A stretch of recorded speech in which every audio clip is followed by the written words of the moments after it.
नमस्कार सर। नमस्कार sir. Sir क्या नाम है आपका? भक्त अनिल दास।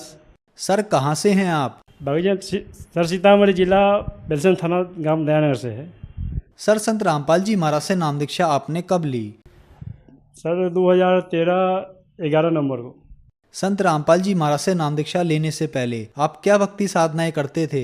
सर जो संसार में अपने समाज में जो लोकाचारी भक्ति चल रहा था, देवी देवताओं को पूजा, अन्य देवी देवताओं को पूजा, में वही साधना कर रहा था। तो वो सारे पूजा करते करते भूत प्रेत के बाधा हमारे घर में एनी टाइम बना रहता था। वो पूजा करते करते करते मेरे 12-13 साल की एक लड़की थी, वो डेट कर गई। डेट करने के बाद मुझे सारे देवी देवताओं पर मुझे विश्वास उठ गया कि ये सारे देवी देवता पूजा करते हुए, इन सारे पूजा करते समय हमारे लड़कियों को बचा नहीं पाए, तो फिर कैसी साधना है, कैसी भक्ति है ये, कैसे हम करते हैं ये। फिर सर ये मेरे मन में ख्याल उठता था बार बार कि ये देवी देवता अगर ये अगरबत्ती जलाने से, फूल चढ़ाने से यदि प्रसन्न होते हैं और लाभ देते हैं, तो फिर ये फूल माली फूल बेचते क्यों हैं?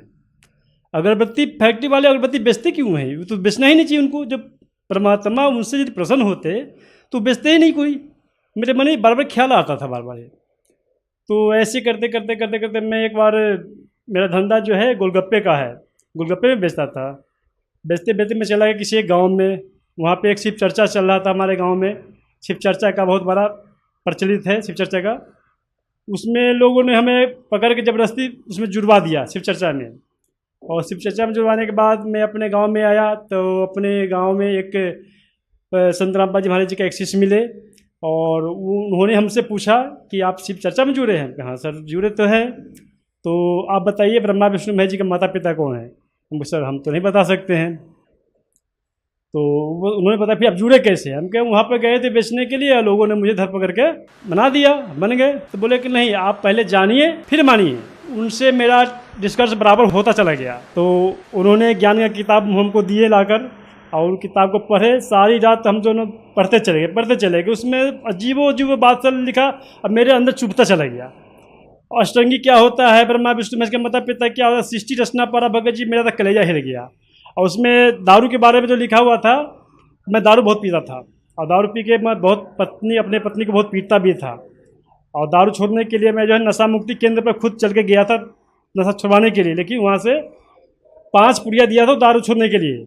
5 पुड़िया 5 दिन का ही कोर्स था और खाना था 90 दिन, 3 महीने खाना था। किताब पूरा पढ़ लिए। तो हम अपनी पत्नी को कहें कि देखो, मैं आज के बाद मांस मछली नहीं खाऊंगा, न ला कर दूंगा, अब तू खाएगी तो मैं मना भी नहीं करूंगा, ये मेरा फैसला है। तो उन्होंने बताया कि अगर आप सुधर जाइएगा तो दुनिया सुधर जाएगा। फिर उसके बाद जो है ना 11 नवंबर 2013 को हम सतलोक आश्रम बरवाला परम पूज्य संत रामपाल जी महाराज की शरण में गए, उनसे दीक्षा लिए। दीक्षा लेने के बाद मेरी सारी बुराइयाँ खत्म हो गया। सर संत रामपाल जी महाराज से नाम दीक्षा लेने के बाद आपको क्या लाभ मिले?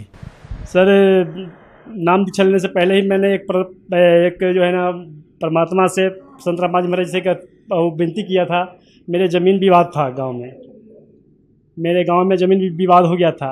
तो सारे गांव एक तरफ हो गया था, जबकि मेरा सच्चाई था, मेरा ज़मीन हकीकत में था, और सारा समाज एक तरफ हो गया, मैं अकेला एक तरफ हो गया। ये 2012 की बात है। मैं उस समय परम पूज्य संत रामपाल जी महाराज जी का ज्ञान सुनता था।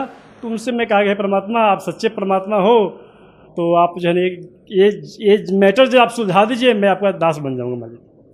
मालिक ने वो मैटर, पूरा समाज एक तरफ, मैं अकेला एक तरफ, मेरा फरीक उरीक मेरे जो भी है रिश्तेदार, कोई भी मेरे साथ नहीं था, बस मैं अकेला था। परम पूज्य संत रामपाल जी महाराज जी के शरण में आके और जो है ना उनसे दीक्षा लेने से पहले ही मुझे लाभ हो गया। दूसरा लाभ हुआ कि आध्यात्मिक लाभ हुआ कि मैं कौन हूँ, कहाँ से आया हूँ, मेरा मोक्ष कैसे होगा, ये लाभ हुआ।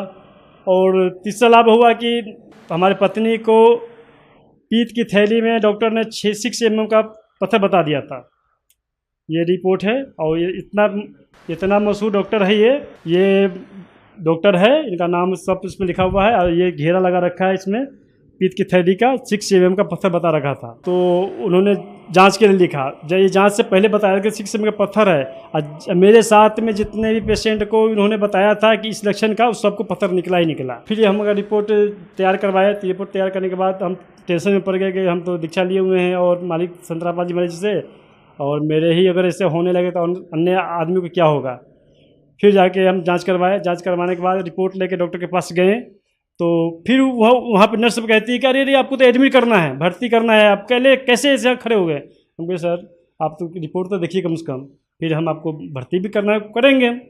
रिपोर्ट देखा, रिपोर्ट देने के बाद डॉक्टर ने बताया कि कुछ नहीं है, तो ब्लड का कमी है बस थोड़ा सा। डॉक्टर ने पथरी बताया था, तो पथरी जो है ना परमात्मा संत रामपाल जी महाराज ने बगैर ऑपरेशन का ही वो ठीक कर दी। नशा तो मैं बहुत करता था, दारू पी कर अपनी पत्नी को बहुत पीटता था।